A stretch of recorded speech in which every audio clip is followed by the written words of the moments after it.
Okay, so here's the situation. In preparing for this, I have to think about people meeting me for the first time. I've met me a lot. I mean, I've seen myself for 70 years every day, looked in the mirror and wondered why I look the way I look. So I'm completely familiar with myself, but I don't really know what I look like. I certainly don't know what I look like to other people. So I'm conscious that other people are looking at me, and therefore I have to package myself in a way that reveals who I am without putting people off. You know, I could be wearing a bright yellow shirt. That would probably change the way people are willing to listen to what I'm saying. So there's a certain packaging of human beings that takes place, which of course is why we choose the clothes we choose, in order to reveal ourselves authentically, or in order to pretend to be something other than what we are.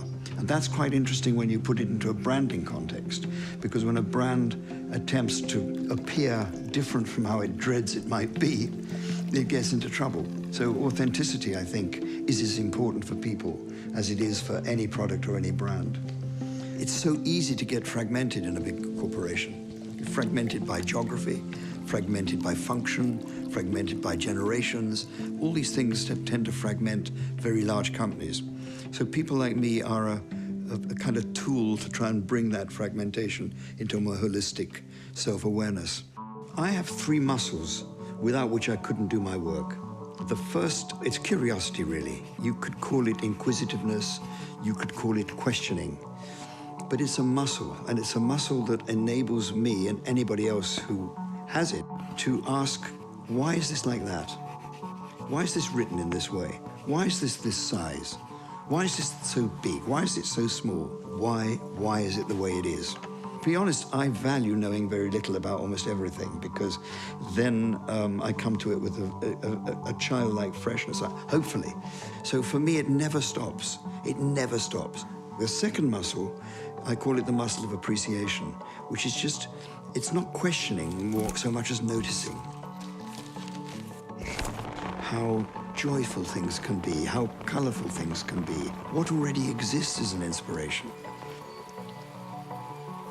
A brand is really a way of remembering what something is like for future reference and putting it in this file, which is in your brain, as something you are predisposed to buy, something you trust, something you value, something you feel attracted to. And that's how you hold it in your mind.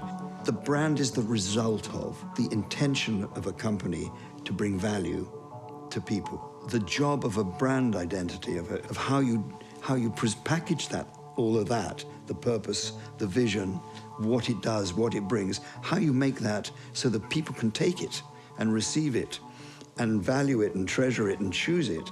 That's the whole process of branding. That's what it is. It's that famous story. Remember, there's 2 supermarkets. You go into one, they've run out of a certain product, and you think, what a crap store. You go into another one that you really admire, they've run out of products, you think, I should have been there earlier.